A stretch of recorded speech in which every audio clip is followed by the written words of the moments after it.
No intro. We're back though, and I think some people might be missing some JFK. So to help fill in the gap of this, we brought back a special guest Paul Bleau from Canada. How you doing? Great, thank you, Eric. Thank you, Mark. Thank you. No, you're a returning challenger back to the show who's been on, I don't know, how many times have you been on, Paul? 3 times or? Well, the first time was a short show that we did while you were in Dallas, and you questioned me about the prior plots articles. Oh, right, that's right. Then I've been on 2 or 3 times, once with Jim at least. Right. Jim DiEugenio, and been on twice by myself, I think. Right. That's right. This would be maybe, I think, my 4th or 5th time. The returning challenger. Let me give you a background for people who don't know. Paul Bleau holds an MBA from McGill University, a place where Abbie Hoffman hid out when he was on the run from the FBI. Montreal, Canada, with over 25 years experience as a strategic planner on national accounts. Paul eventually took ownership of and presided over Bleau Marketing Communications. He co-founded Harmonia in 2006, which has grown to become a leading commemorative services provider in the Quebec market. Paul's currently in Quebec City. Paul has also sat on many boards. I've sat on a lot of nails, so that makes us equal. He is now in his 18th year as a teacher at the P.W. Sims Business Program at Champlain St. Lawrence College, presently a CAPA member. He has a long track record of research and writing about the JFK assassination, which includes appearing in Oliver Stone's documentary JFK Revisited, Through the Looking Glass, writing numerous articles for Kennedy and King, and speaking regularly as a guest on Black Op Radio and other podcasts. I just wanted to give a shout out to this book, which we've covered before, which is Chokeholds, that Paul was one of the co-authors on with Jim DiEugenio. People can get that book. And link in the description for the book, by the way. Yeah, and this other book, which I just want to give a shout out to Jimmy, because this is the book of the documentary that Paul was in. This is JFK Revisited. For people who want to follow along after or before the documentary, you can get Jim DiEugenio's wonderful book here. You can also go to Kennedy and King, which is Jim DiEugenio's fabulous website of editorial style articles that he has been doing with members of the community for decades and decades. Kennedy's and King, which is the new title, formerly CTKA, is a great resources for anybody who's interested in the assassinations of all 3 of possibly 4 people now. Apparently Malcolm X has gotten voted onto the board. But there's plenty of articles, and 3 of the articles that Paul is involved in recently is Assassination Inc. Part 1, Assassination Inc. Part 2, and one of my oldies but goldies, I don't know when you wrote this one, David Phillips and those missing Mexico City tapes, Paul? That's just recent. It's my They're all recent. That's what I thought. Yeah, those are the 3 I wanted to focus on today. I especially love the David Phillips article. The first 2 articles that Paul has done are filled with flowcharts of who's who in the assassination for people who want to see who is in charge of what, when, where, and why.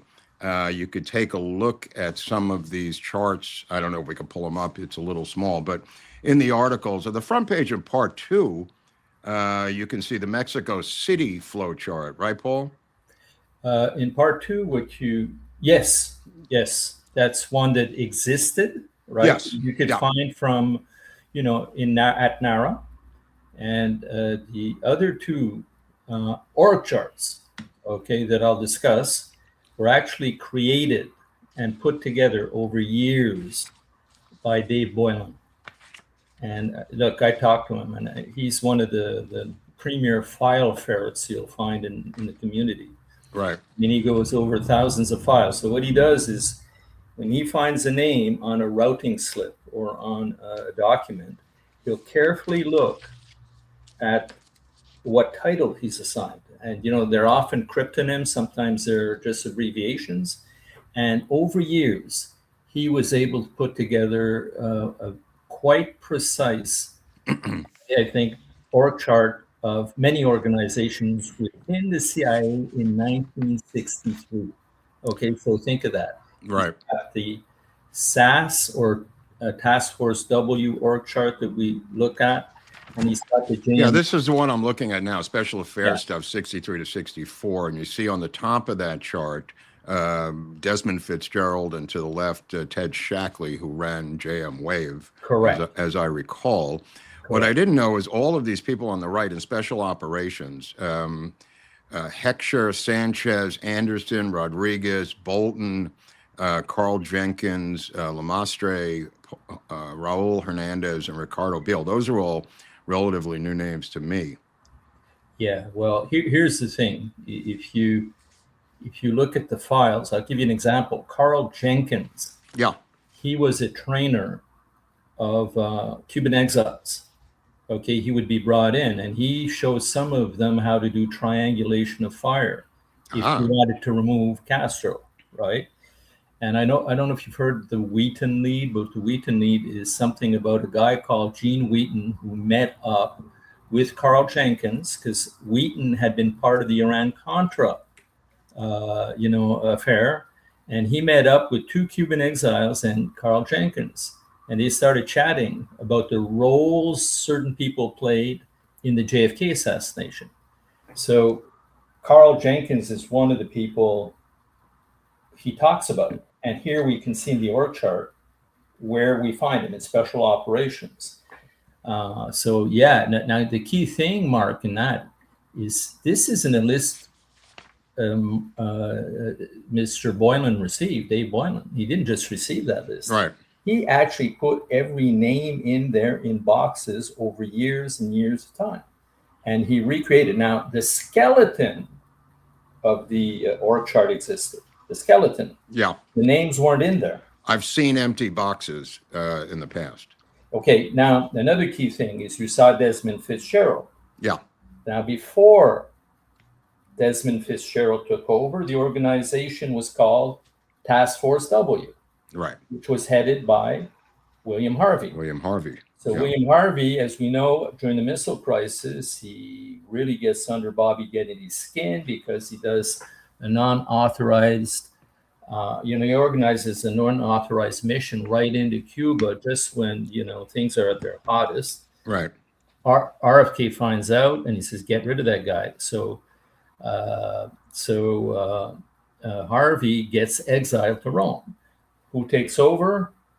Desmond Fitzgerald, and they change the name from Task Force W to SAS. Okay, right. Let me ask you this. Is Fitzgerald directly above David Atlee Phillips, in your humble opinion? Okay, so yes. Okay. And let me explain to you why. First of all, can we go back to that org chart, Eric? I'll show you something. There's a couple of key things in here. Try and imagine for now that it's William Harvey. Right. Okay, William Harvey, and it's Task Force W. Look who answers to William Harvey, right? Do you see that little box where it's marked CIA, Mexico City? Yeah.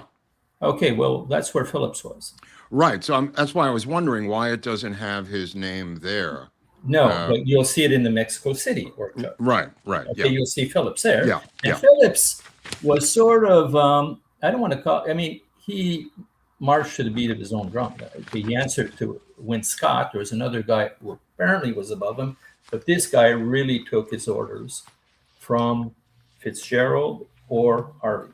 Okay, he had to work in unison with them. Now, the other person who answers to Harvey is Ted Shackley. Right. Ted Shackley is JMWAVE, right? If you want to look at Ted Shackley is running JMWAVE, which is running Mongoose, which is running the Cuban exiles, and we have your chart. Okay, so now look here. You see Ted Shackley, right? Look at some of the key names here, especially if you go down towards the right. You see a guy called Robert Moore. He's an important guy. Who's Robert Moore? Robert Moore, Dave Boylan knows about, but this guy was involved in so many covert operations and regime change operations.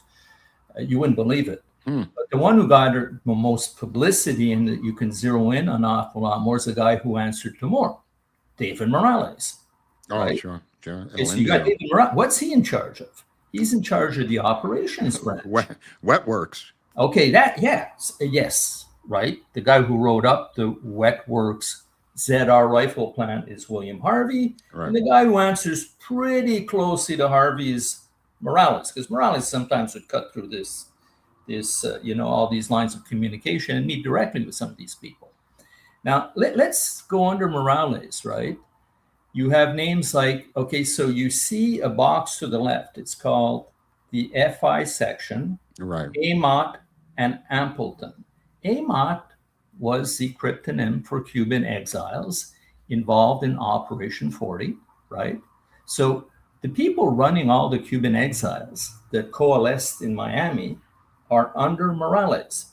So you have now... Paul, if you can explain the enormous size of JMWAVE to the people at home. For people at home, this is really inside baseball stuff. And if you can't follow it, we can't help you. But this is really inside baseball stuff that Paul and I are talking about. But I need the people at home to understand the enormous size of JMWAVE operating out of Miami, Paul. Well, I think in the beginning, in the article, I actually described the number of people who worked out of that office and the amount of military equipment they have. It's incredible. So just for your audience, what happened is you have to understand that JMWAVE before 1960 didn't really exist. Right. It became a beast, right, after Castro took power and they said, we got to remove him.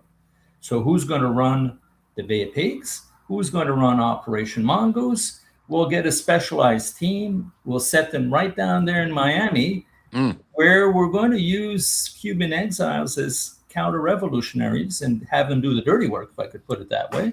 Right. All the deals and the wheeling and dealing with soldiers of fortune was happening from out there.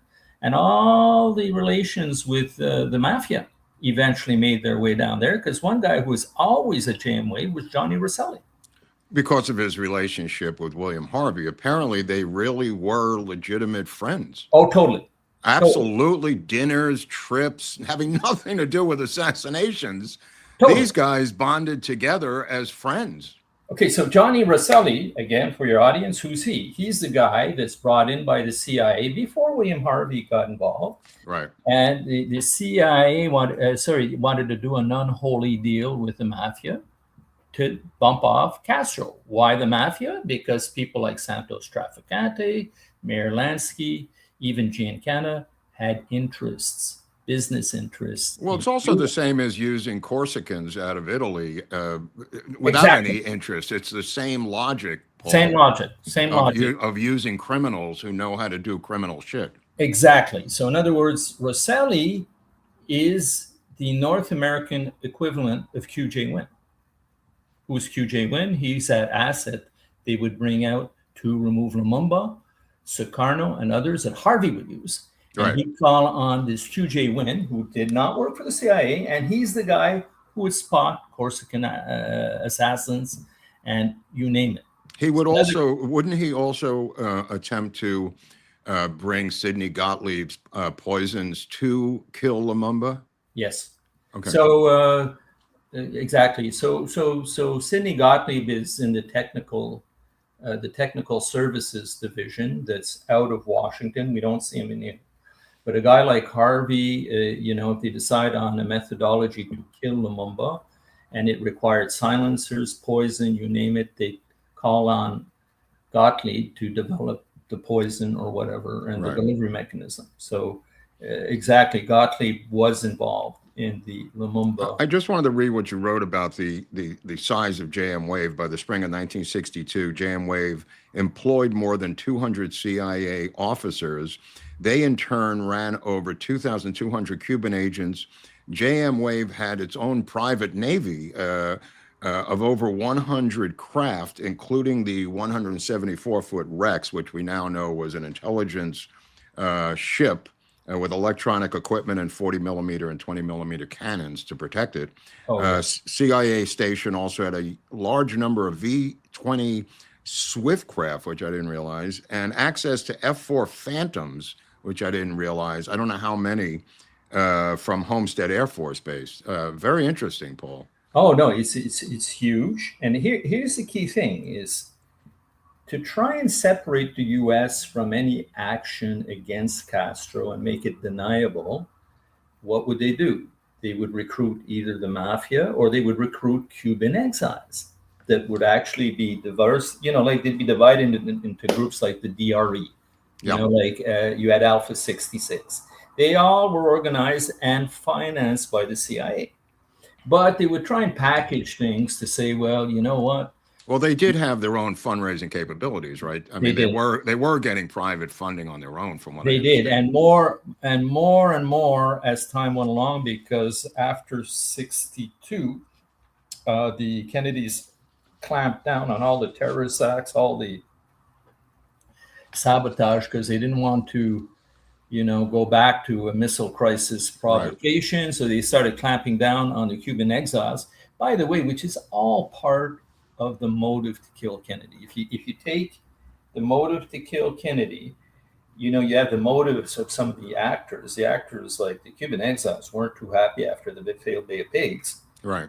But then then you get the Cuban Missile Crisis, and now the CIA itself starts spreading the word to the Cubans, saying, we think Kennedy is doing a secret deal with Castro to coexist with them. So now you have Cuban exiles and the mafia and the Cuban and the CIA officers who are all pissed like hell. Oh, don't forget the chiefs of staff also, the military who fought with him tenaciously during the Cuban Missile Crisis. I just want to, there's a new phrase here I wanted you to explain called the Cuban Revolutionary Council. The CRC was a superstructure which sits atop all the groups willing to follow its direction. That group I've never heard of. Is it just an umbrella name, Paul, or is it an actual group? It's a group that had a crooked leader called Sergio Arcacha Smith. Oh, I know that name. I know Sergio Arcacha Smith operated right near Guy Bannister and was seen with Oswald. Mm-hmm. And what's really interesting with the CRC, okay, so they kind of become a funnel for saying, okay, all your little small groups here, you've got the you've got this group wants to make pamphlets, this group this one actually wants to do a raid or whatever. Well, the money had to be redistributed. A lot of it was redistributed directly by the CIA. Yeah. George Ioannidis being a key guy. George Ioannidis is in charge of the DRE. George Ioannidis, for people at home, Jefferson Morley's white whale, who he's been pursuing for decades, a CIA agent brought out of retirement to misdirect the House Assassinations Committee back in the late 70s. He's key because he was actually stationed in New Orleans when Oswald got into his fight with Carlos Bringuier. Right. And he has a desk right beside Morales at JMWAVE, Ioannidis. But CRC, this is what's really interesting. When Oswald puts 544 Camp Street on his literature? Yeah. Okay. Well, guess who occupied the 544 Camp Street address before he got into the picture? It was the CRC. Oh, interesting. So all the Cuban exiles that he had fights with, or that he interacted with, whether it was Carlos Quiroga, they at one point or a time had been in those offices. Or Carlos Bringuier also, right? Yeah. Yeah. So Oswald is actually using the offices of the guy the gang he's provoking. So I mean, you can't make this stuff up. No, obviously Guy Bannister was running that little minuscule operation, also sending Lee Harvey Oswald to Tulane to go undercover to look for Castro sympathizers as a student, Paul. That's right. So if we can now take the org charts, if you want, I can link this a little bit to what I believe, Mark and Eric, is important. The article is called Assassination Inc. The term that LBJ used to describe what was going on during that period of time of the Cold War was Murder Inc. He says, we're running a Murder Inc. in the Caribbean. Mm-hmm. So I decided to call it Assassination Inc. because Murder Inc. Assassinations are pre-planned. Okay, so murder can be a murder, but assassination is pre-planned, it's cold-blooded, right? So and now the other reason is the title Murder Inc. was taken for a book. So Oh, yeah. I have to think of something. Yeah. So I came up with, so I said, let's call it Assassination Inc. Now, I'll tell you what prompted this is, when I do podcasts or I go on local radio show, whether it's French, English, Quebec, Canada, US, France, the inevitable question that comes up that isn't answered in chokeholds is, yeah, but Paul, who killed him?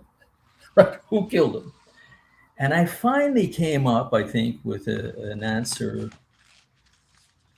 that just grew organically in my thinking. And I said, well, it's those who are specialized in regime change. They're the ones who killed them. But then you say, well, who are they? Because that can be pretty large. You've got regime change specialists in the Far East. You've got everywhere. So who the hell are they? I mean, even in your charts, there's so many people listed here. But if you look at it, within the chart, and we go back there, we've isolated about 20 names. Yeah. Okay. We've isolated about 20 names. And the key thing here, Mark, is, you have administrative services, you have intel collection, but the people who do the regime change are the people, if you look at it this way, it's Morales and what's underneath him. If you want to look at it, they're the key people. And you have a few other people out of SAS. Okay, so the way, okay, so this is JMWAVE, right? So look, everything under the deputy chief of station side, they're not going to be the focal people in the regime change. They just won't be. Okay. Now, if you look at underneath Moore, right? He has basically two big sections. He has one that's called covert action. Okay. Covert action, that's where you find Joanides. Right. They're involved more in the propaganda side. Okay. On the left side, you have operations. Operations, Mark, is the actual hit, the actual ambushes, the murders. That's where that takes place. Okay. Even if you go below that to special operations with Bob Wall, that may be a sub area where this stuff is done, because you get into paramilitary on the right, and then PM case officers below that, which I presume is paramilitary case officers. That's what it is. Right. Okay. So those are your suspects. Oh, they are the key people, and they are the key people. So you look, if you take it above them, the key people are Moore, Shackley, and Harvey. Not Phillips for you, or just he's not in this flow chart here. He's not in this flow chart, but he could be in it. Look, Phillips was connected to that gang because, as you can see, he was the key person out of Mexico City who answered. Obviously, also he answered to Harvey and Fitzgerald. So right. Phillips is key. He's key, but he's the one person not in this chart. Now look, I'll add to the names. You see where it's marked Lork 2 at the bottom? Yeah. Okay, you see Henry Heckscher? Yes. Okay, Carl Jenkins was in that list also. Okay. Where did he go to? Well, they were operating in the SAS. Remember that little box in the SAS one? Okay, so this is so these are the key people, from JMWAVE. But Eric, if you go up to the SAS org chart, you'll see, to the right there, you see the people in special operations? Autonomous ops. Okay, they were often loaned to JMWAVE. Okay. So they're often, and you see Mexico City, that's why I'm including Phillips also. Right. So your key people for regime change are Harvey, followed by Desmond Fitzgerald, Ted Shackley and the gang we looked at in JMWAVE, and David Phillips in that box. You have about 25 people there, right? Well, that makes sense. It's not that large, not that small. No. I mean, nobody's doing this with 5 people. I mean, you listed so many things that they had to pull off in the intro. And I just want to read some of them that you indicated the skill set required to carry out Yes. the JFK mission, This which is I think key. is important. The perpetrators had the skill set required to, or they would have to have had the skill set to have Oswald impersonated at least a dozen times to make him appear to be unhinged and pro-Castro. 2, connect Oswald with intel-linked personalities such as Ruth Payne, David Ferry, George de Mohrenschildt, Carlos Bringuier, Ed Butler, who's a great subject, Guy Bannister, Carlos Quiroga, and many others. Number 3, create a misinformation scheme in Mexico City where Oswald was being set up as a fall guy who supposedly exchanged Russian and Cuban agents. Concoct incriminating black letters, which I think you call the Pepe letters in a previous... Pepe and the Pedro Charles letters, yeah. Right, okay. From Cuba on multiple occasions to link patsies with Cuban agents, recruit Cuban exiles and mafia-linked assets, eliminate JFK through a military-style ambush, ensure weak security during the deadly motorcade, which I guess should be in front of that, block Oswald from being on the security watch list or remove him in this case, harness other Oswald-like useful idiots used in prior similar incidents. I presume you're talking about Thomas Arthur Valley and those types out of Chicago. Yes. See that Ruby was recruited to eliminate Oswald, the most important witness, control the narrative on day 1, manipulate the media and writers of history books, rig the president's autopsy, stage corrupt inquiries, and obstruct justice for decades. The reason I wanted to list all those is to, again, for the 4 millionth time, show you that the mafia could not have done all of these things and hence can only be involved in the transfer of money to Jack Ruby to eliminate Lee Harvey Oswald, which is, I think, their involvement. The earlier stuff he talked about was accurate as well, with Roselli and Giancana dealing with Castro taking over the gambling operations. But everything I listed here indicates that the mob itself could not have killed Kennedy. The mob couldn't have done it. The Mossad could not have done it. The Cuban exiles alone couldn't have done it. And Castro couldn't have done it. But it says there's only a few people who could have. Now, I think Derek had something right. Really quickly, before we get into who did it even deeper, I'm happy to report that we actually have a sponsor for this episode. So I want to go ahead and get that through. Today's video was sponsored by Coveron. Most of us think getting scammed means somebody wasn't paying attention. But imagine getting a text that looks like your bank, there's suspicious activity. You click to verify it, everything looks normal. And by the time you realize it wasn't your bank, the money may already be gone. That's the problem.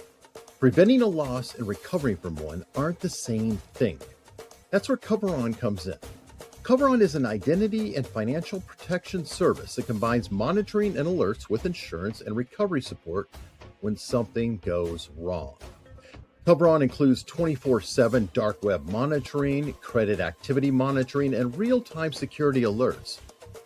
But there's also financial protection.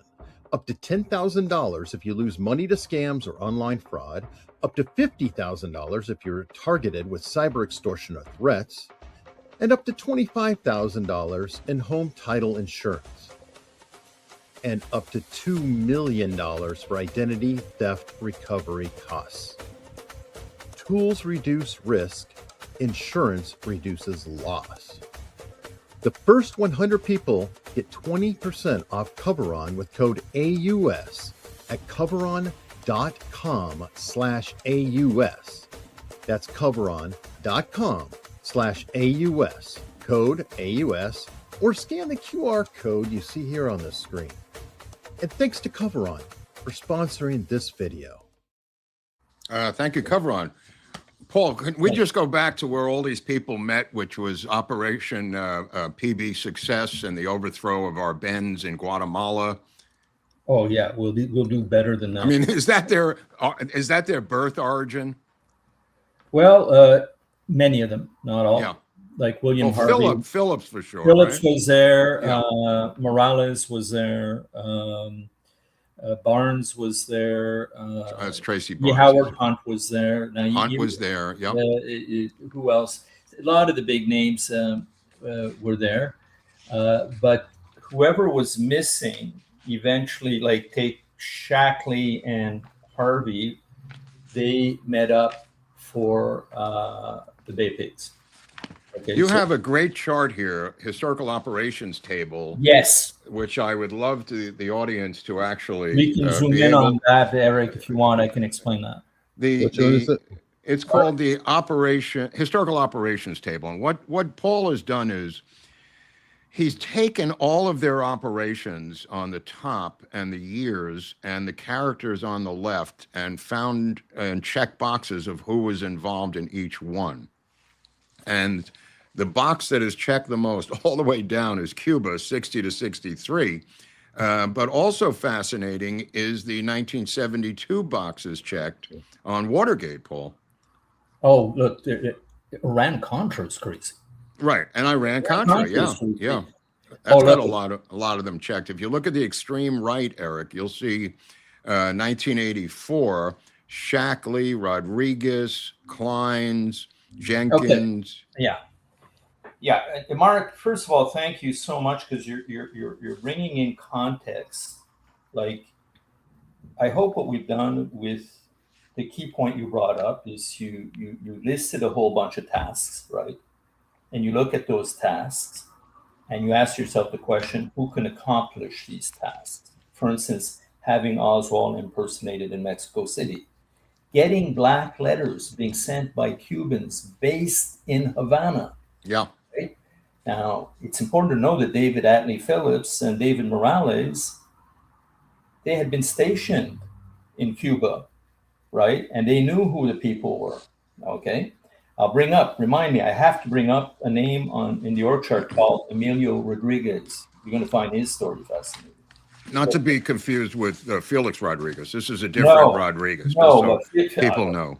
Well, look at Felix. Felix, if you look at, obviously, look at Felix. Felix, he went to the Congo, right? That's where Lumumba was assassinated. Right. Okay. He's involved in all the Cuba stuff, right? He's clearly involved in the assassination of Che Guevara. Yeah. With Morales, by the way. Yeah, that's right. Okay. So then he goes to Vietnam during what? Operation Phoenix. Operation Phoenix is a bloodbath, right? It's a slaughterhouse being run by people like Shackley and Morales. Right. So these are assassination people. Well, Rodriguez for sure. I mean, and Morales for sure. But look at Shackley. And by the way, Shackley, not so sure. Shackley, you'd be amazed at how some of these people and Cuban exiles, after, Cuba is abandoned, they rally around an awful lot of operations that involves narcotics. Yeah. They get involved in the narcotics trade. Now, look at David Atlee Phillips, right? Removal of Arbenz. Cuba, right? And then where do we find him? The assassination of Letelier, he's very linked to that. Chile. That's true. Chile, he's involved in the assassination, Operation Condor. So how can you assassinate? How can you identify regime change specialists? You can identify them by the org charts, but you can identify them by what they actually did, where they were. Keep in mind, as Paul points out in the article, that David Atlee Phillips told his brother that he had been in Dallas on his deathbed, I think, late in life. I think he was already dying when he told his brother that he was in Dallas on November 22nd. Now, his brother was James Atlee Phillips, who wrote such films as Thunder Road with Robert Mitchum and was a screenwriter. They both started out as writers, but David Atlee Phillips was kicked out of two high-end private school for alcohol abuse all the way back when he was a teenager. This guy had an alcohol problem and was kicked out of two pre-college prep schools, Paul. So there is a lot of alcoholism of people in here, including obviously William Harvey, who was a notorious alcoholic, shipped off to Rome by RFK. Phillips, I present, was another one, and there's documentation to prove it. Oh yeah, no, this is amazing, and I know you've done an awful lot of work on Phillips. Yeah, and I think some people are saying that There was an end around him. I don't buy that. Okay, I don't buy that at all. I don't buy that one. Yeah, and Harvey also. There he Oh, is. there you go. It's a great photo of Harvey. We did a great episode on William Harvey. If anybody wants to check it out, we also have an episode on David Atlee Phillips that you're more than welcome to check out. I will. Oh yeah. Listen. So we're zeroing in on something here, okay? Yeah. Because what we've established is only regime change specialists could have pulled this whole thing off. Right. Now, not just any regime change specialist, right? Because you can argue that Lansdale was a regime change specialist. You can argue that you can argue that he was an exterior regime change specialist, not interior. In other words, Yeah, well, and then you can argue that Conan or Skorzeny, or you can bring in Boris Pash. But the problem you have with a whole bunch of these people is the hands-on influence they would have had to have on people like Rosselli and the Cuban exiles who are involved in this whole thing. Right. And if we go back, I'll give you a perfect example. I'll bring up Emilio Rodriguez. I don't know, Eric, if you can go back to the JMWAVE org chart, you're going to see something really fascinating. So, Mark, do you recall how Oswald got to eventually meet Carlos Bringuier? Do you know this? Well, he went into his store and presented. Yeah, but before that, he was directed to Bringuier. You mean the passing out of the flyers on the street, that fight? Because I think the manual predates that by a couple of days, right? So what happens is Oswald, he's at a language school. He himself was thinking of learning Spanish. Right. And he goes to a language school, but I think it's part of his mission here. And he meets the guy who's running the language school, the guy called Ernesto Rodriguez.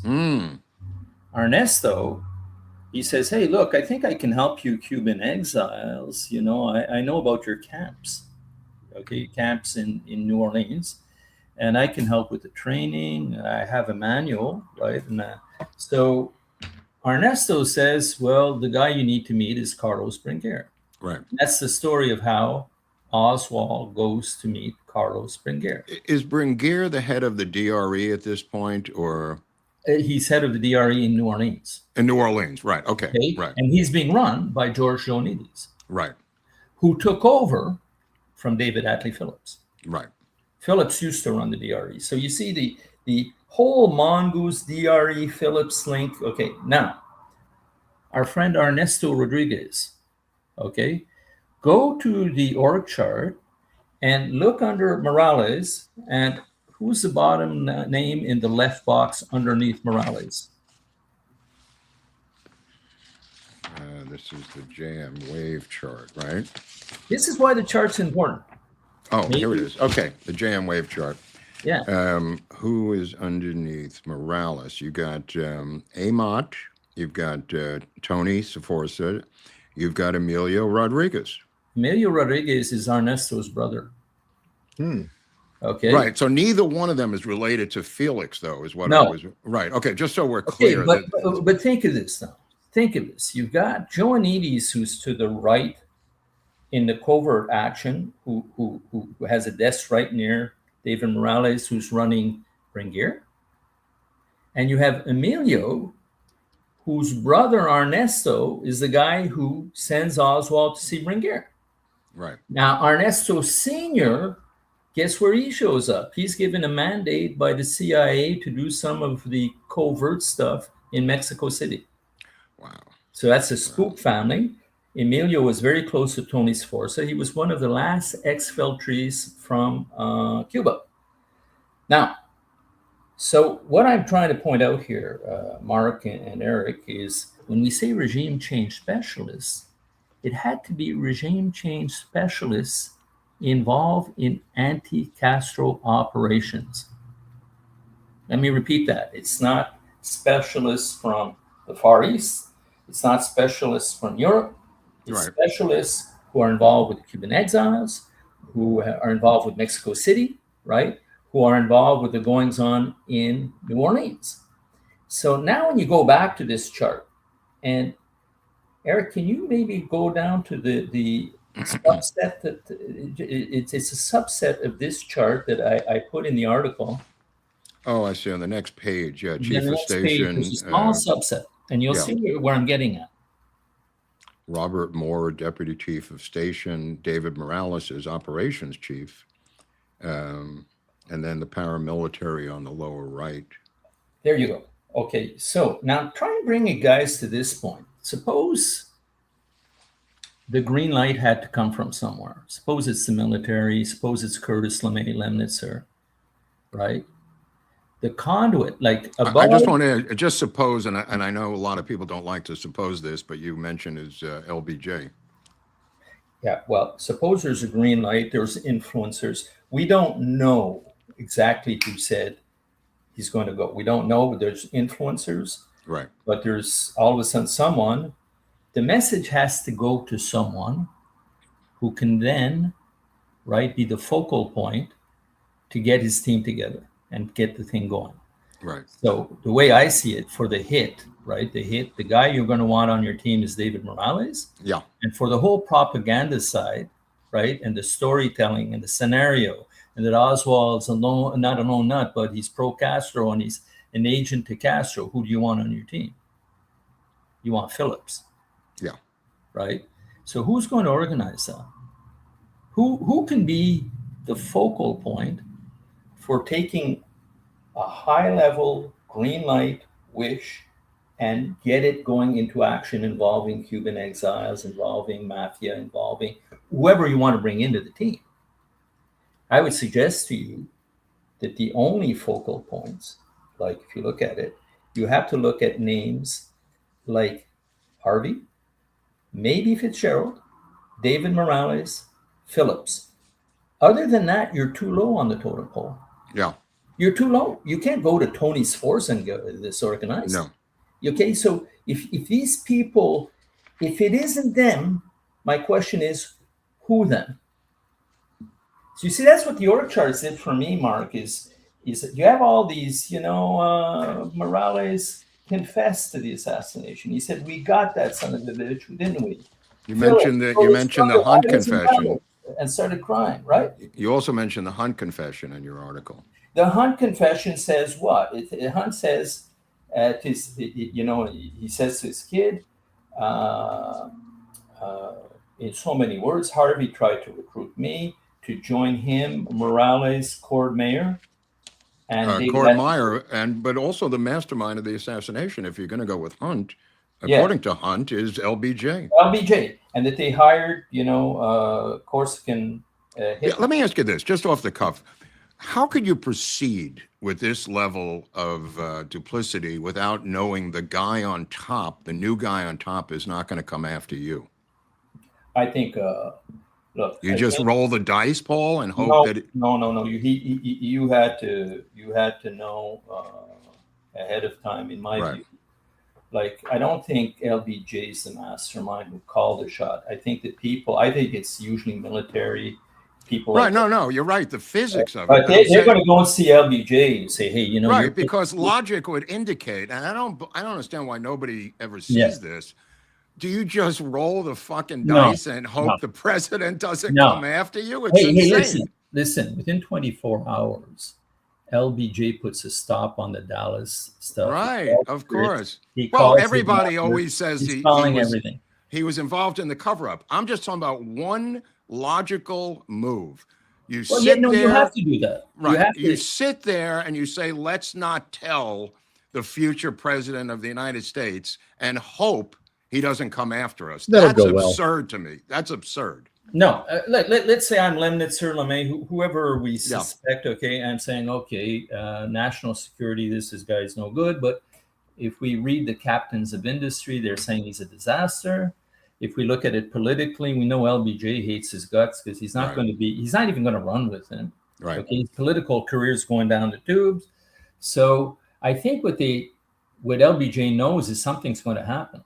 But he doesn't know the plan because... Well, he probably doesn't want to know the plan. No. Why would he even give a shit what the plan is? But think of what he did. Yeah. But he gave a thumbs up. He gave a thumbs up, Paul. Well, he gave it a thumbs up. He's gone. But he said, Oh, no. But don't blame it on Castro there. I'm not going there again. Well, I think he stopped that because he had now cemented his own political power and was trying to avoid World War III.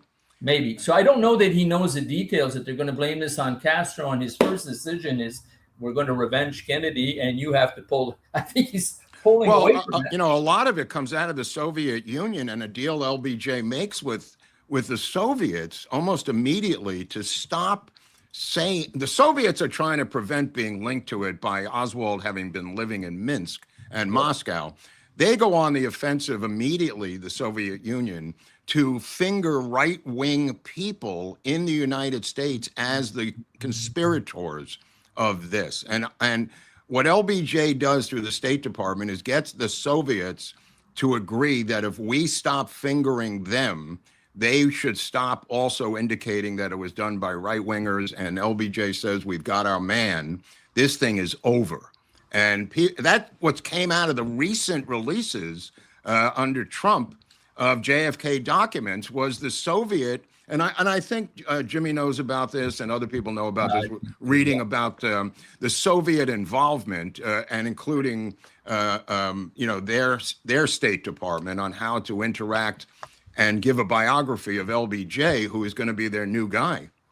Well, yeah. So listen, I think what happens here, okay, now what you see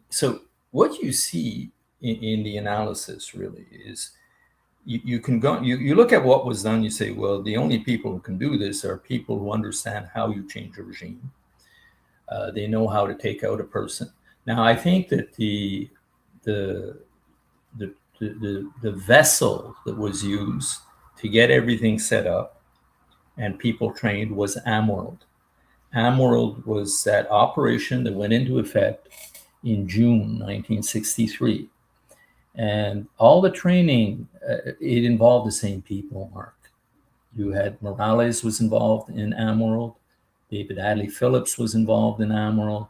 Shackley was involved in AMWORLD. Oh, yeah. You're correct. You're completely correct. These are the people involved in all of them, all of their operations. So what you have there is you have something that is sponsored by the CIA. The financing is there. The weapons are going to be there. The opportunity to train in Nicaragua are there. You're training in Nicaragua. So you've got everything, but you're not involving everybody in AMWORLD. All of a sudden, someone like Jenkins is showing people. He would show people. He would take them out. There's going to be a motorcade. We're going to put these watermelons here. That's going to be the head. Okay. Yep. We're going to do triangulation of fire. And then at some point in time, people like Chichi Quintero and a guy called Izquierdo, these are people that come back. Okay. So when you look at the later covert actions, you know, that chart that you showed with Iran-Contra, with all that, who do you see? It's the same teams coming back time after time. I mean, it's not just the CIA officers that are coalescing in Vietnam or Condor. It's, look. So Quintero and Jenkins, think of that. They end up in Carl Jenkins. Sorry, I'm trying to get it. He's totally involved in Operation Phoenix in Vietnam. Right. Okay. He's in the operation. If you go up one, I think you'll see the names of the operations. Right. Okay. So look at Vietnam. Right. Rip Robertson. You've heard that name? He's a trainer of Cuban exiles in combat. He shows up in Vietnam. David Morales is there. Ted Shackley is there. Felix Rodriguez is there. Carl Jenkins is there. And you even have some of the Cuban exiles. Like Chichi Quintero, if you go down, you'll see him there. Who do you see involved in the assassination of Che? You see David Morales. You see. Well, I mean, you're right. But, everybody's talking about the same people. But if you really want to look at something that's really overlooked is the assassination of Trujillo in 1961 with a triangular fire of his car on the road in the Dominican Republic. Oh my God. That is the original test, which nobody talks about. In 1961, these guys ran the guns into the DR to assassinate Trujillo, who wouldn't play ball with us. And by the way, wasn't that also Phillips? Yes, that's why I'm bringing it up. Yes, that had his fingerprints all over it. So you know who Phillips brings into Operation Condor? Yes, people like Posada. I don't know if you know him. Posada is one of the worst terrorists, terrorists. Well, yeah, I think he blew up some planes and killed Oh yeah, people so in D.C. and Orlando Bosch and all that gang. Yeah. I mean, Letelier is an assassination right in Washington. Well, let's get into what I call the Achilles heel of the assassination, and that's Oswald not being in Mexico, because to this day there is no photos of him. You've got the phony tapes of him. You've got J. Edgar Hoover telling LBJ later in the afternoon that this is an imposter down there. The entire plan collapses on their attempt to frame Lee Harvey Oswald in Mexico City to get to Cuba, to get back to the Soviet Union, to blame it on the Soviet Union. Fuck Castro. They want to go to the mother lode past Castro and have him. This is, of course, the photos of the cameras that didn't work. But you would think, after so many years, that they would be able to produce a photo of Lee Harvey Oswald in Mexico City. He was at bullfights. He was at parties. He was banging the what's her name? Sylvia Duran. Yeah. He was banging Sylvia Duran. But nobody has a photo of him. And they go to incredible lengths, Paul, to cover their tracks with Ann Goodpasture and others trying to hide the fact that they got caught with their fingers in the cookie jar here. I mean, insane. The torture of Sylvia Duran was an international war crime. Well, the problem with the photos, right? They try and explain it about cameras not functioning, pulse-activated cameras not functioning. Right. But it's so crazy because pulse-activated cameras, there are a number of days, different days that he goes. One, right. Two. Right. The Americans didn't rely only on pulse-activated cameras. They had a truck. They had people walking around with cameras. Okay, so they had backup systems. And then the other problem is, okay, well, it's not pulse activated when it comes to the Soviet embassy. It's another system of cameras. What, are they not working also all the time? So, like there's too many things not working. But then as crazy as that is, well, why don't you have the tape recordings anymore of him? Because he called the Soviet embassy, what is it, 3 times? Three times. He calls them 3 times. That's supposed to have been recorded, right? Right. And they say, oh, well, as a part of routine, we erase the tapes so they can be used again. Except that Hoover said his boys listened to him the next day. He listened to them. Slauson and who's the other guy from I forget the Warren Commission? Anyway, to the Warren Commission investigator. They said, no, we checked that out to make sure that, they checked out. They heard the tapes. Okay? Yeah. So they heard them. But the second article that I wrote, I think I found documentary proof that the tapes survived. Because basically you have one. Okay, so let's get to the tapes. Yeah, let's get to the tapes because that's the most interesting thing to me. Is Oswald in Mexico City because it is the Achilles heel of the conspiracy. Okay, so I don't know, Eric, if you want to scroll to that article because I would be able to quote directly from the documents, but I'll set this up as you're trying to find it if you find it. Is this part 2 or? No, it's a separate article, David Phillips and those missing Mexico City tapes. If you can find it. I'll set it up as you're looking for that. So what the Americans set up is a wiretapping, a teletapping system that they ran jointly with the Mexicans. This is what people forget. It was a joint operation with the Mexicans. And at first they could only listen in on the Soviet calls, but when Cuba took power, they said, well, we're going to tap the Cuban embassy also, right? Right. Just for people at home, Mexico City at this time was like Casablanca in 1942. This is a city crawling with international spies, eavesdropping, people on the street, because Mexico City is in the Western Hemisphere. It gets you to Cuba, it gets you to Canada, it gets you to the United States. It is Casablanca. Go on, Paul. Okay, so the assassination takes place, as Mark pointed out. Oswald is questioned by the FBI. in Dallas, and many people. And Hoover gets a report saying that the agents questioning Oswald listened to the tapes and compared them to Oswald's voice live, and he says it's not the same voice. Mm-hmm. Now, I don't know, Hoover, some sort of excuse coming out that he misspoke or whatever. It's so who crazy. cares about that? I mean, the tape, they deleted the tape of Hoover talking to LBJ about it. If it wasn't for Rex Bradford at Mary Farrell, we wouldn't even have the transcript, for Christ's sake. So we get the transcripts, they destroy them. Okay, they're covering up big time. So the name of that interception was called LIENVOY, LIENVOY. That was the name of the operation. Now, LI, by the way, stands for anything that's Mexican. Right. So anything they give the cryptonym LI, just like for Cuban, it's always AM, AMOT, whatever, AM world, you name it. So this is the key thing here. Okay. Now, Lee Tensor is the cryptonym for guess who? President Mateos. Mm-hmm. Okay. Now, this is the key thing. Okay, if you read it. Mateos tells John Whitten. John Whitten is the guy who is the liaison between the CIA and the Warren Commission. And he's in charge of passing on information to the Warren Commission, and he's trying to get his hands on the tapes because he knows about this. And this takes place, I think, on shortly after the assassination. He can't get the tapes from his own gang. So he asks the Mexicans. He says, I'm going to ask the Mexicans. So he goes through Lee Tensor. He goes through the president.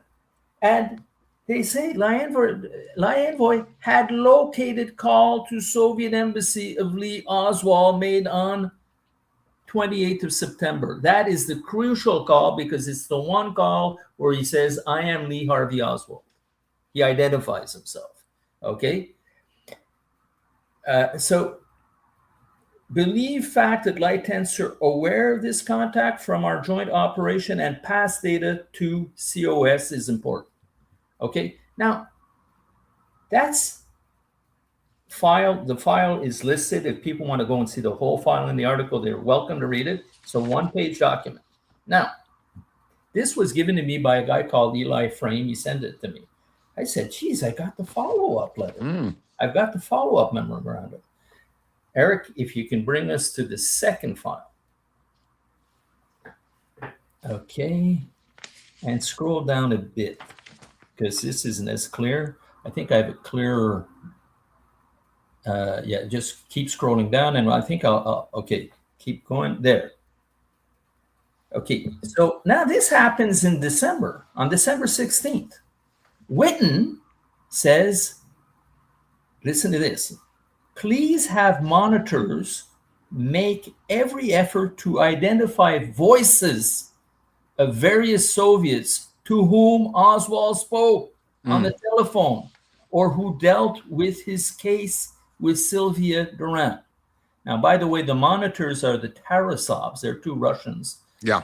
We're doing the transcribing, and they, in their description of tasks, are voice identification experts. So what you have to understand is you often hear voices. Well, they knew they knew different accents, and they were able to say, so-and-so speaking. So-and-so speaking. I heard him several times. I know who it is. So what you can imagine there is that finally the tapes made their way to Washington. The people in Washington say, okay, but who's talking? Well, let's get the voices identified by the Tarasovs. So how do you identify voices if you can't hear them? I don't know. I mean, when the people I've discussed with, when you look at the two files, it seems to be, and I posted this on the education forum, and nobody's found a reasonable argument to say that this is indicative that the tape still existed. And we know they did, right? But I mean, it's just further proof. Right. So what's that Me. I mean, but there's also evidence that he was never there, which is, you know, him in Austin trying to visit John Connolly to deal with his military discharge, going to unemployment at the same time. They had to do a lot of work, Paul, to lock him in imagination-wise to Mexico City. Oh yeah. The phony bus ride with William Godot. You know, I mean, the bus tickets in sequential order with a CIA operative or informant. And everything coming out of Payne's garage, or, you know, like say, oh, I found this, I found that. Literally, the day they're supposed to go before the Warren Commission, he finds or Payne finds postcards and tchotchkes from Mexico City. So to me, the final deal on this is Dan Harvey during the last hearing said, we know he was impersonated, right, and we know he was being used operationally. End of story. No, I mean, it goes a little further to Mark Lane and David Atlee Phillips, as you point out, at UCLA during the debates with Phillips. He wasn't there. He wasn't there. Look, right. The only argument I would have, Mark, I don't see any evidence that he was there. But I'll say this: I'm talking about Phillips. I don't see any evidence at all that Oswald was there. Okay. In Mexico City. Well, in Mexico, I don't see any. Right. No, me too. Me too. But me too. The point I'm trying to make is, if I were a perpetrator, I kind of want him there. Of course. Yeah, of course. I want him there doing other shit or whatever. Right, of course. Just so he's not seen somewhere else, right? Right. So I did have in my head that maybe those two Mexicans, two Latinos that brought him to Sylvia Audio may have driven it in, but I don't know. I mean, for me, the point is nothing indicates conspiracy more than the phony Oswald Mexico City story.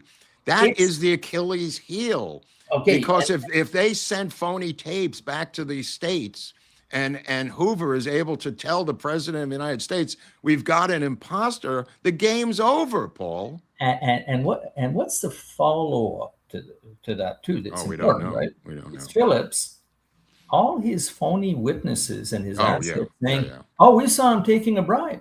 Yeah. You're talking about the red-headed Negro. I saw him take $7,000 in the Cuban embassy. Okay. Right. Now Pedro Charles letters comes in, and someone says, "Oh, there's a guy whose name is Pedro Charles who met Oswald in Mexico City and gave him $6,500." Desperate attempt. Yeah. Well, 6,500, 7,000. Doesn't that sound like? Phillips, you say this, and you over there, you write that. You know, I mean, like it's so convoluted, and it's so a provocation to make it look like Castro is behind the assassination. It's so obvious that that's what they're trying to do, and it falls apart. Well, I would go even a step further, because the Joint Chiefs of Staff, when JFK was alive, kept submitting their recommendations to him that he preemptively strike the Soviet Union before they have the strength to overtake us. And that's why I think Castro's a middleman in this, and it's really about the Soviets. At a minimum, Paul, they're giving LBJ options. To be completely fair, it may be that they say, if you want to go attack the Soviets, here's a way to do it. Well, you know, it's just not a coincidence that the supposed person he's calling is Kostakov. Right. Kostakov, for your audience, is supposedly at the time, which he wasn't, but the Russian agent in charge of assassinations for the Western Hemisphere. So Oswald's meeting and talking with this guy. So that's he's their David Morales, right, Paul? He's their. It's funny, I would have said Harvey, but yeah. Harvey is the guy who wrote Upset Our Rifle. But yeah, people of that ilk, right? There's a picture of Kostakov. Is that him there, or that's supposed to be him? I think it is. I think it could be. Yeah. Look, he looks. He looks like the guy who was in Frontline. Yeah. But and it ends up that he wasn't in charge of assassination. Right. But you could see the framework of the frame. through all of these different things. The camera's not working, the tapes, the imposters, Oswald having no photos, the photo of that big guy who looks like an American football player coming out of the Soviet embassy. The cameras seemed to work to record him, Paul. The photos that they did have, where did those come from? Listen, by October 10th, right, we're talking less than, I mean, they said they needed 2 weeks before racing tapes, typically. Yeah. Well, they had already received a cable from Washington saying he appears to be the Oswald who was in the Soviet Union. What the hell are you doing erasing tape? You're erasing tapes of a guy who's talking to the head of assassinations. I mean, right. for convenience of being able to reuse the same tape. I mean, you're the CIA. You can't. It's absurd. You it's can't absolutely... afford another tape. You don't keep that one. You know, like I mean, you know. Well, it might have been in Win Scott's safe. All those tapes. Who knows what was? He had a memoir in there that seemingly disappeared. Yeah, I had a lot of fun. I'll tell you why. Because you know, you talked about the book Chokeholds, Mark. That to me is a nice book for proving there's a conspiracy. But yeah, but what we're doing there lately, and I'm trying to encourage the research community to now look. It's a given. There's a conspiracy. It's a given. So shouldn't we take all our brains and say, okay, well, let's figure it out. Let's figure it out. I'll tell you this much. Some of the people because I discuss weekly. I'm in think tanks, you know, around this. Interesting. And I find that there's two people. Dave Boylan, I talked to you about him. He's the guy who did the org charts. It's amazing what he finds. Gary's pretty good too. Aguilar for his takes, if I remember. I don't know Gary as much. You see, I've always known Gary, and I actually met David Mantic recently for his book, JFK Was Killed by Consensus. He came to Quebec City. He was on a cruise. He stops off at the port. We go up in a restaurant. We exchange books, chat. I read his book. But here's the thing. What I like is that people are focusing now on, okay, let's stop wasting time trying to prove it. Get out of Dealey Plaza. Focus on what happened. Motive, timeline, MO, and persons of interest. And I think with the org chart, if I were a reader of a book, I would have that org chart sitting to my left and saying, okay, who is this guy? Where does he fit in the org charts? That's how I would read a book now, because my problem reading books and all sorts of things up till a year ago was, okay, I've heard the name. Who is he again? And how does he relate to so-and-so? And how does he relate? Who's got authority over who in this? And now when you're reading and you can say, look, you'd be amazed at some of the names in the Pepe letters that pop up in these org charts. Has anyone done a history of the organization itself? Like, I mean, just a different angle, like, you know, writing about the history of JMWAVE from X time to X time and then spinning it out of there. Or Morley other group, which kind of would just give like a different flow or angle. I have a 76-page booklet, electronic on JMWAVE. I'll send it to you. Well, there we go. Thank you. That was amazing. I just want to point something out here, because you mentioned that Rodriguez was a friend of George W. Bush, continued his clandestine work with the Iran-Contra gang. He didn't know George W. Bush. It was his father that he worked with as vice president during Iran-Contra, Paul. Okay, it's Pappy Bush, yeah. It's Pappy Bush. You have George W. Bush here. I did have H.W. I think you meant George H.W. Oh, that's a mistake. Bush. Maybe I'm just pointing it out. That's what I thought you meant. He babysat him once, and you had to give him. He met Rodriguez 3 times. Father Bush.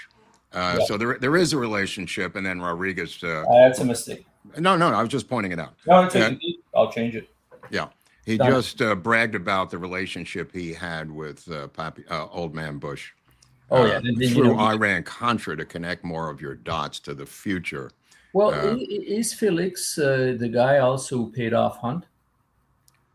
I've heard that. I don't know if that's true, but I've heard that. The bag man that his wife went down with in the plane crash. I mean, something around that Hunt was asking for money. He was in jail for Watergate, and he was threatening. And then eventually he did receive some money, and the guy who organized it was Rodriguez somehow. That's Could very well be, but again, don't forget his wife died with that money in a plane crash in Chicago, in a fiery plane crash. So we have that bag job also. There you go. That was also money for her husband. He's I mean, like we have the focal points, but you have people like Rosselli and Rodriguez, and that also, like, at this point, I am able to say is I can't see how Morales, Phillips, and Harvey were not involved. No, I completely agree with you. I just want to check on a guy that people say was not involved in Operation Mongoose, which was Robert Kennedy. How is he not involved in Mongoose, Paul, in your opinion? Or I believe, he was running the thing. But historians have sort of absolved RFK Sr. from being in charge of this thing. He fires Harvey. He takes over Operation Mongoose. He's there for all the meetings. Yeah, I think what happened is I think he wanted to give a candy to the Cuban exiles because he knows he's shutting down their camps. He's shutting down their base. They're going nuts. But he gives them AmWorld. He gives them AmWorld, which is an autonomous operation. In other words, if you can do something, get off our country, go and develop. We'll give you money. Go and do it in another, but launch it from Nicaragua if you have to, or Costa Rica. And then all of a sudden, one of the guys, which was his confidant in AmWorld, a guy called Ruiz Williams,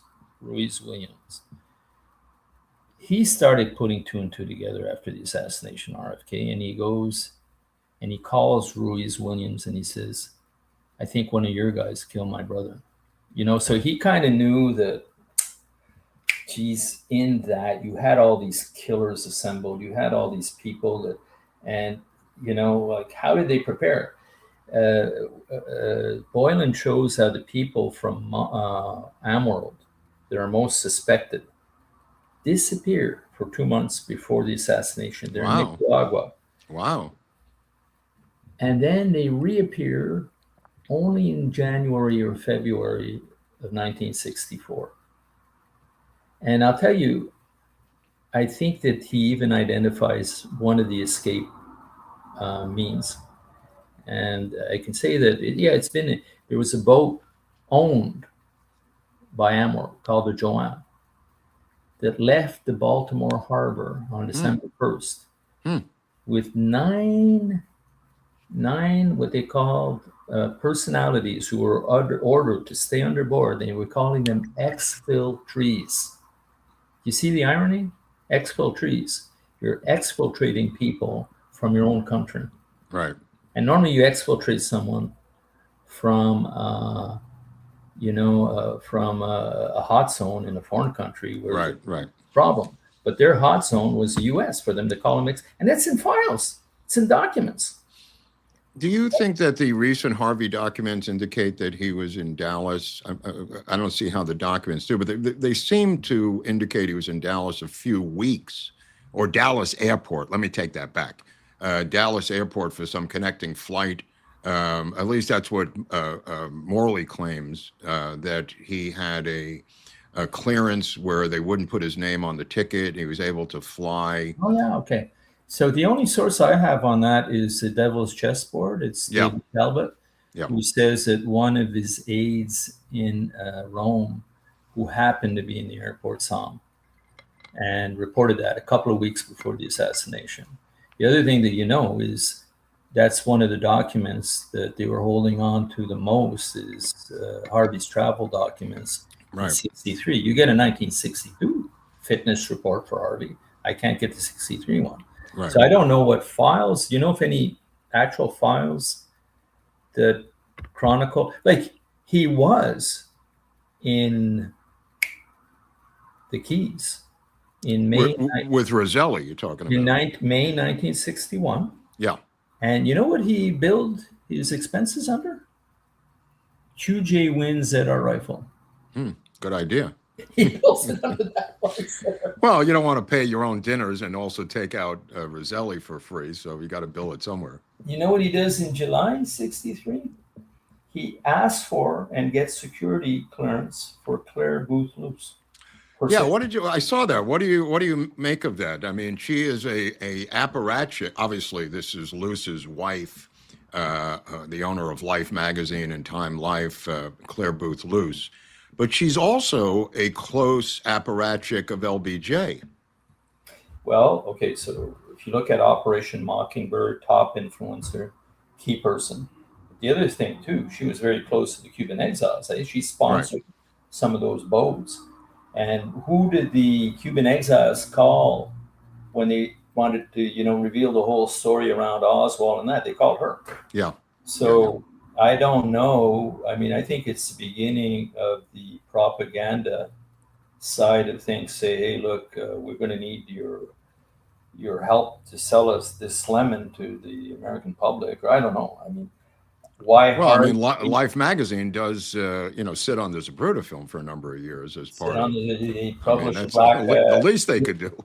Well, flip the negatives and invert invert the frames. I mean, they were trying, Paul. Backyard photo, you name it. Yeah, they're not very. But I mean, Luce was one who tried to talk LBJ out of taking the VP slot, and he pointed out the mathematics of how 4 VPs had ascended to the presidency, and he said, "I'm a gambling man. I like those odds, honey." Famous quote by LBJ to Claire Booth Luce. Sorry, she's asking him to do what? She tried to talk LBJ out of taking the offer from JFK to be vice president. And he explained to her the odds of succeeding to the presidency, that there's one guy every 20 years. And he explains to her the numbers. And jokingly or half jokingly, he says, "I'm a gambling man, honey. That's why I did it." Because she can't believe he's giving up power to become this warm bucket of spit called the vice presidency. Yeah. And he just a little Claire Booth Luce LBJ folklore. Oh, that's great. Yeah. That's great. Anyway, well, Eric may have some super chats or something on the horizon. Go ahead. Or questions from actual people, because we've been talking nonstop for an hour and a half. All right, well, let's see what we have here. We got Pamela saying, "Happy Tuesday, guys." Thank you, Pamela, very, very much. And Richard Christian with a $5 super sticker. William Ratcliffe said, "Highly recommend Hit List, an in-depth investigation into the mysterious deaths of witnesses to the JFK assassination by Richard Belzer and David Wayne." And I think Mark knows Belzer, or knew Belzer. He's dead now, but knew. I did know Belzer very well. It's a fellow Canadian, right? Not Belzer, no. Maybe there's David Wayne. I don't think. I thought Belzer was Canadian. Okay. I may be wrong, but listen, I can only say that the deaths tend to happen in waves in and around the investigations, whether it's Rosselli, Giancana, Nicoletti, Nagel. So yeah, they are mysterious. David Ferry, Del Valle. Don't forget DeMorenshield after he receives the subpoena. DeMorenshield. Right, and at the Breakers, waiting to be interviewed by O'Reilly, J. Epstein. Not O'Reilly made that up. Edward J. Epstein was on the way to interview DeMorenshield when he blew his head off. Wasn't Fonzie also about to meet him? Or I think so, but he was at the Breakers Hotel in Palm Beach, which I just drove by a million times every time I go to Palm Beach. And he was in there, and that was the last person to interface with him as a reporter. Yeah. All right. Diffuse Tractor Guy has been a member for 29 months. Thank you. Great show today. And he gifted 10 America's Untold Stories memberships, which always helps a ton.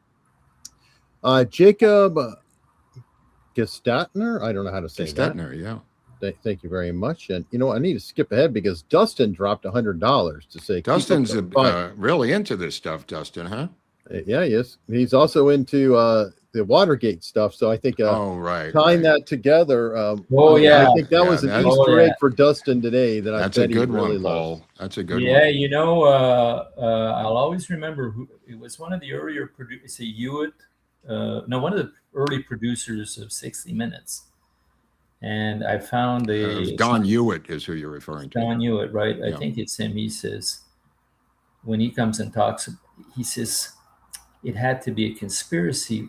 It had to be a conspiracy. He says, Watergate, they're all the same people. Yeah. The same people. Imagine if he knew the names in Iran-Contra, if he knew the names around Che Guevara, if he knew the name, you know, it's just not happenstance that these people's names keep popping up. And they have the guts. They have all they have to say. It's good for the good old USA. It's good for, you know, they'll see themselves as patriots in this whole thing. But I agree. I'm glad we brought that up. Just want to answer Scott. Oh, go ahead. I'm sorry. Go ahead. I was going to say, Al Gonzalez kind of continuing down this thread here. Does Paul see any Nixon connection, given many of the names were involved in Watergate? Also, coincidence or evidence? And here you go. I don't see anything that is like smoking gun or direct or, you know, like you always wonder what they knew. Like, you know, you always wonder because definitely Nixon was the one who was organizing the Bay Pigs, right? And so he was in the same ecosystem for a while. But I think if he's out, I don't know, maybe Mark, you can mention, but I don't see. Yeah, no, I'll mention something right now. I mean, Nixon was on the Rackets Committee and he had Jack Ruby as an informant out of Chicago. That's true. And when Ruby shot Oswald, he said out loud, I know that guy. That's Jacob Rubenstein, who he had as an informant. Not that there's anything wrong with that, but Ruby was informing to the Senate Rackets Committee and Nixon was on it. All right. Let's see. David Rogers said, Mark and Eric, you guys are the bomb. Thanks. Thank you. And David Rogers is also. Does that mean you bombed or the new member? It means you bombed, Mark. Yeah, terrible. Just want to answer Scott H's thing. Were the same people behind the RFK assassination. We have an episode on Jim Braden, who is the only man linked to both assassinations for Scott to have a look at. Jim Braden is grabbed in the Dow Tex building, and then he is questioned after the ambassador shooting of RFK in Beverly Hills. I just found an interesting document for me. Maybe you've already seen it on Braden, and he wasn't even fingerprinted. No, and they didn't make the link that Braden had been called Brading, a Eugene Brading or something. And yeah, Eugene Hale Brading. Yes, yeah. So and that guy's links with killers and mafia, and I mean he has a absolutely. And so and he was arrested for acting suspiciously. Yeah, I mean, he was fingered by the elevator operator for acting suspiciously, and had met with Hunt's son the day before, with H.L. Hunt's son. Now, according to the file, he had for a while an office right beside David Ferry's in the Guy Bannister building. I'll send you what I have. I'll send you what I have, Mark, on. He's a fascinating character because he's the only one linked to both assassinations. Yeah. All right. Let me see. William Ratcliffe said, great show. And thanks also to Paul. Thank you, William. So thank you very much. And that is it on the super chats. Paul, do you have any final word or thesis or closing or thoughts? Well, I think let me put it this way, right? I used to say to myself, well, if you can't conceive that there could have been a conspiracy, I mean, you know, there's something the matter with you. Then I graduated. I said, well, if you don't see now that there's a conspiracy. No, we can't even deal with that. I mean, if you have to explain how gravity works to somebody, I mean, you can't really be, Yeah. But then I evolved to say, well, what kind of conspiracy? Well, today I'm saying I am landed at the point where if you study this and you don't understand that it's a conspiracy that involves American intelligence, okay, if you studied it, then you better get your facts straight. Okay, so I'm landed at the point where, is it solved? Well, I think it's largely solved. I mean, I'm convinced that the decision was taken no later than the missile crisis. I'm convinced that they used tactics that they use for regime change is they used all the time. I'm convinced the motive had to do with this guy's just not good for our country. He's not good for national security. He's not good for the economics. I mean, list the motives. And then I look now today at the persons of interest. I just think we can add to the puzzle, but the puzzle's pretty complete. And that's why the first thing I show in the article, part 1, is a smile. I don't know if you want to post that, Eric. If you go to that. Okay, you got me off there. Some people don't know. Go to part 1 of the article, and you'll see. I asked the question: since when do you? What's the question? Yeah, you see that? Mm-hmm. Just how much do we need to get the picture, right? Now, I don't know. I've had about half people say, "Oh, I know what that is," and I don't know if you recognize it, Mark or Eric. If you were to grow the picture. Just a smile. Whose smile is that? I don't know. I mean, I'm guessing it's LBJ by your comment. But no. It's the Mona Lisa smile. Oh, Mona Lisa. Okay. Oh, yeah. Of course. Okay. Yeah, look, to be fair, some people said that. Okay, but what it means is all you need, right, is when you connect the dots, what percentage of the dots do you really need to get the full picture? Eventually, you get a dot here, a dot there, a dot, and then you say, okay, just these 8 dots. I know who the hell it is, right? Like, again, and Ken Martin says too many dots. Yeah, that's tricky, Ken. Yeah, sometimes. Oh, that's good. Too many dots. That actually is a good one. I think that's the way you want to go. That's funny. That's a very good one. It's deep, I would say, deep thought. And that's what you would do, is you'd flood the zone with this information. And I got a question from Al Gonzalez as well, saying Paul's thoughts on Sergeant Croy. Yeah, I think that Croy and Westbrook are,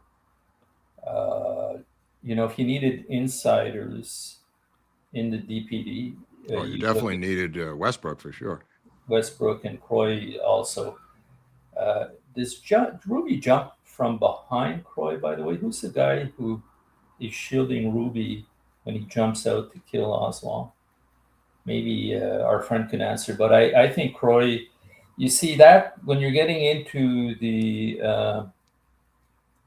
the like planting a wallet and things like that, I have suspicions all over the place, but I can't have opinions that are as definitive as they are with Phillips, William. Well, he did have 2 wallets, Paul, so that doesn't look good. The Westbrook wallet and the one in his pocket. You know how many Wallace Oswald owned? At least 7.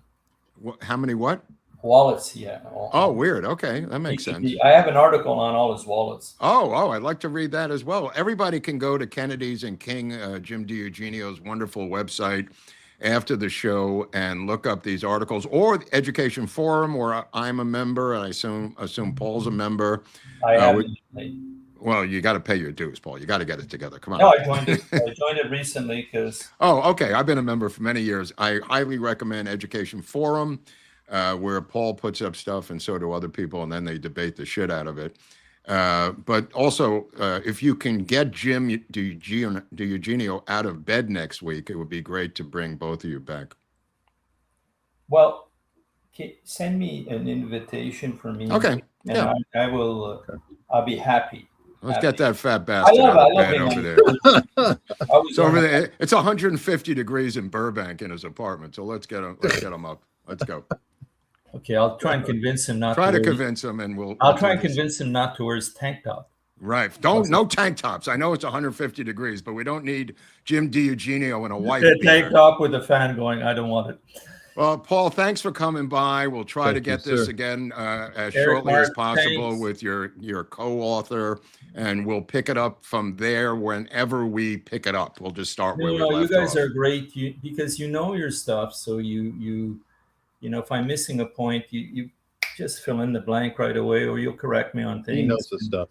You know, but you know, Eric, don't underestimate the charts and photos that you're using to support all this. It adds a lot. People are visual. They're visual, so if they can see the org chart and things like that. So well, the links are down below, right, Eric? So that I put the links in there also to the book, and hey, if you guys buy the book, it supports the show. You guys buy the book, great. Support the show. Say goodbye to Paul, everyone up in Quebec City, ladies and gentlemen. You guys. He's a foreigner, but he's a good man. But okay. Yeah, see you next time. Yeah. See you next time, Paulie. See you, Take Paul. care, guys. Talk to you later. Bye. All right. So that was fun. And we will wrap things up here. Everybody else knows where to go if they want to find out more information. And locals, right? Or down below, you're saying, for this. Down below for the books, everything else. And you can always check us out on locals. There's this thing called Torn from the Headlines, which will be occurring if people want to go see that. Unstructured.locals.com. And we hope to see you all there momentarily.